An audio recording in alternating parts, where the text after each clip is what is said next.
Hello everyone, this is Payal and welcome to APS online classes. Our today's chapter is chapter number first जो कि हमने कल read out किया था, जिसका फर्स्ट पार्ट और चैप्टर का नाम क्या था? 3 questions, 3 सवाल जिसके जवाब राजा ढूंढ रहा था। और हमने रीड आउट किया था कल कि लास्ट में वो अपने क्वेश्चंस के आंसर ढूंढते हुए हर्मिट की झोपड़ी में जाता है। हर्मिट जो कि एक बहुत ही वीक और बूढ़ा इंसान है जो लकड़ियों के आसपास रहता है और वहाँ से कहीं नहीं जाता, अकेला रहता है, लेकिन फिर भी वो खुश है और वो कोई भी काम करता है तो बहुत जल्दी थक जाता है। उससे जाकर राजा जब सवाल पूछता है तो राजा को वो स्पेड थमा देता है हाथों में डिगिंग के लिए। उसके बाद अंत में जब सूरज छिप रहा होता है पेड़ों के अंदर, पेड़ों के पीछे, तब राजा उससे दोबारा वही सवाल रिपीट करता है और कहता है कि अगर आप मुझे इसके आंसर्स दे दें तो मैं घर जा पाऊँगा। देखते हैं आगे क्या होता है, कैसे हर्मिट उसके आंसर्स के जवाब देता है या क्या करता है, उसके क्वेश्चंस कैसे सॉल्व आउट करता है। तो कल हमने रीड आउट किया था पार्ट फर्स्ट, जिसकी समरी मैंने आज आपको फिर से नरेट की है, रिवाइज की है। आज हम लोग स्टार्ट करने जा रहे हैं अपना part second chapter number first का। तो चलिए स्टार्ट करते हैं। The king turn round and saw a bearded man running towards them. राजा मुड़ा और उसने देखा कि एक दाढ़ी वाला आदमी भागता हुआ उनकी तरफ आ रहा है। हिज हैंड वर प्रेस्ड अगेंस्ट हिज स्टमक, और उसने अपने हाथों से पेट को बहुत ज़ोर से दबाया हुआ है। From which blood was flowing, जिससे उसके पेट से खून निकल रहा है। When he reach the king he fainted and fell to the ground, और जब वो राजा के पास पहुंचता है तो वो नीचे गिर जाता है, बेहोश हो जाता है। The king and hermit remove the man's clothing and found a large wound his stomach. उसके बाद राजा और हर्मिट मिलकर उस व्यक्ति के कपड़े साफ करते हैं खून से और उसका स्टमक बांधते हैं, मतलब पट्टी करते हैं। The king was covered it and his handkerchief, वो उसके कपड़ों को साफ कर देता है और उसके बाद हैंकरचीफ से उसे बांध देता है। But the blood would not stop flowing, लेकिन उसका खून रुक नहीं रहा। The king rest to wound until last the bleeding stop, और राजा उसे फिर से दूसरे कपड़े पहनाता है उसकी खून को रोकने के लिए। The man felt better and asked the something to drink, उसके बाद वो आदमी कुछ अच्छा महसूस करता है और कुछ पीने के लिए मांगता है। The king brought fresh water and gave it to him, राजा ताज़ा पानी लेकर आता है और उसे देता है। By this time the sun had set and the air was cool, उसके बाद सूरज जो है डूब चुका होता है, ठंडी हवा चल रही होती है।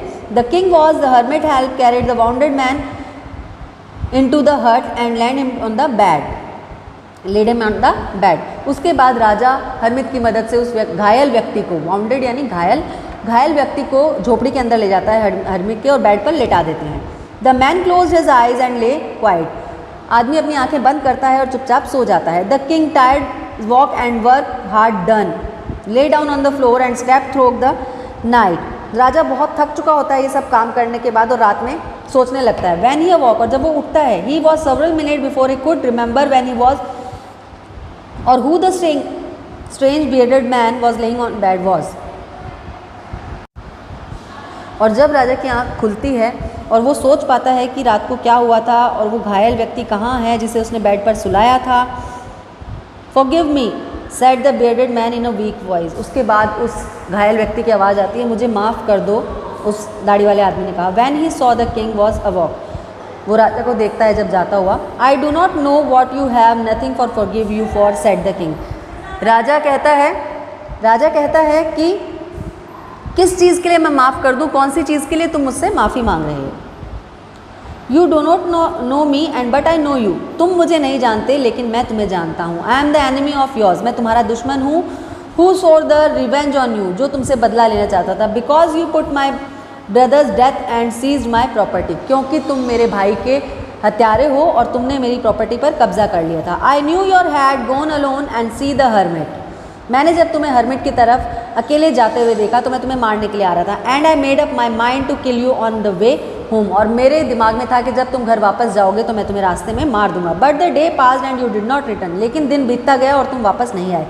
सो I left my hiding place, तो मैं एक जगह पर छुप गया। And I came upon your body guard who recognise me and wounded me, और फिर मैं तुम्हारे सैनिकों के पास आया जिन्होंने मुझे पहचान लिया और मुझे घायल कर दिया। I escaped from him but I should have died, you had not dressed my wound, और तब मैं भागता हुआ कहीं जा रहा था और मैं नहीं बचता अगर तुम मुझे घायल अवस्था में मेरे कपड़े नहीं बदलते, मेरी मरहम पट्टी नहीं करते। I wish to kill you, मैं मारना चाहता था तुम्हें। And you have saved my life, और तुमने मेरी ज़िंदगी बचाई।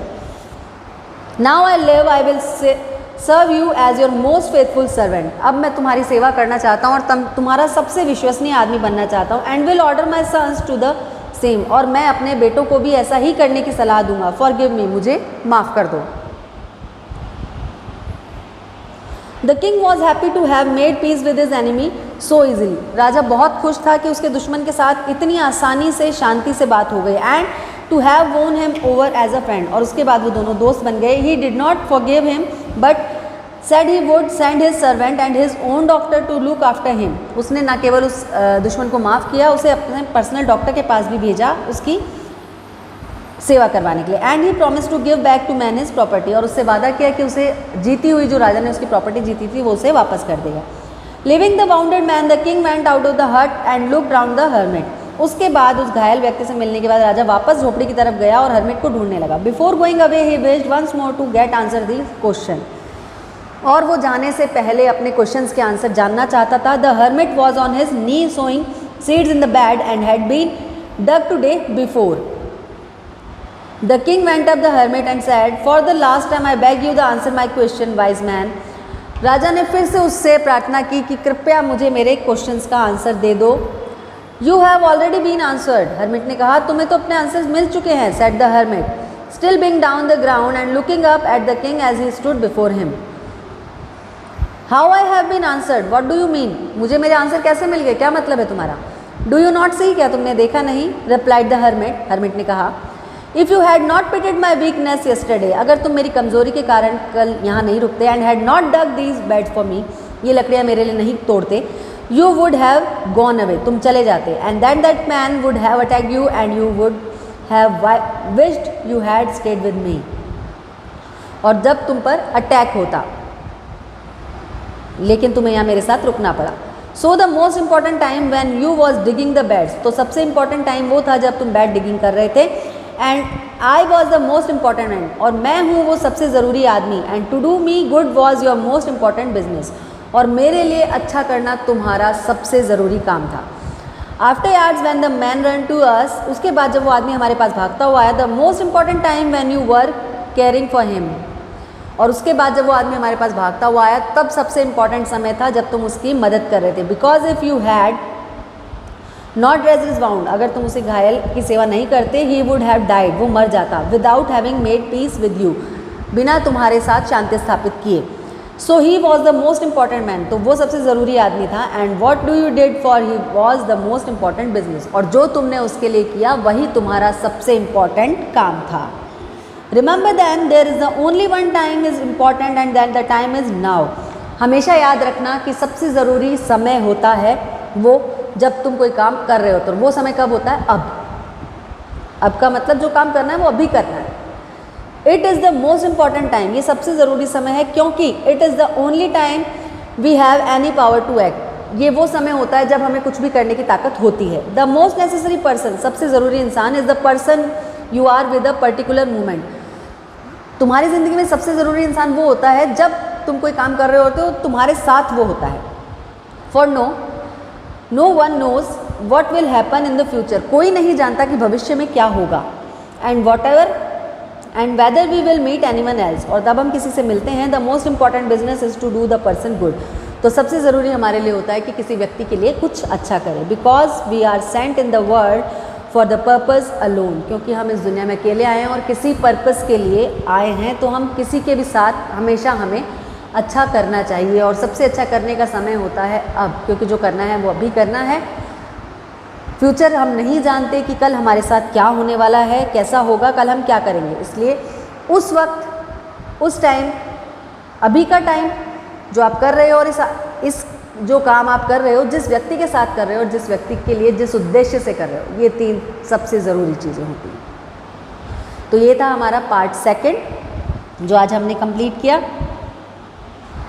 जिसका नाम था लेसन का 3 क्वेश्चन, 3 सवाल जो राजा के दिमाग में थे कि सही समय कौन सा होता है, सही आदमी कौन सा होता है, और सही समय क्या होता है, कौन सी चीज़ कब करनी चाहिए। तो इन सभी सवालों के जवाब उसे अपने दूसरे पार्ट में हमने पढ़ा कि उसे मिल गए। तो आज का हमारा चैप्टर फिनिश होता है। Tomorrow we will start the exercise of this chapter. Till then आपको लास्ट जो पैराग्राफ है इसका, remember then there is a only time, ये वाला आपको नोटबुक में करना है विद हार्ड वर्ड्स अगेन। कल जितने हार्ड वर्ड्स किए थे उसके अलावा आज पार्ट सेकंड में जितने हार्ड वर्ड्स आए हैं ये आपको नोट डाउन करने हैं अपनी नोटबुक में। Tomorrow we will start the exercise of this chapter. Till then have a good day, good bye.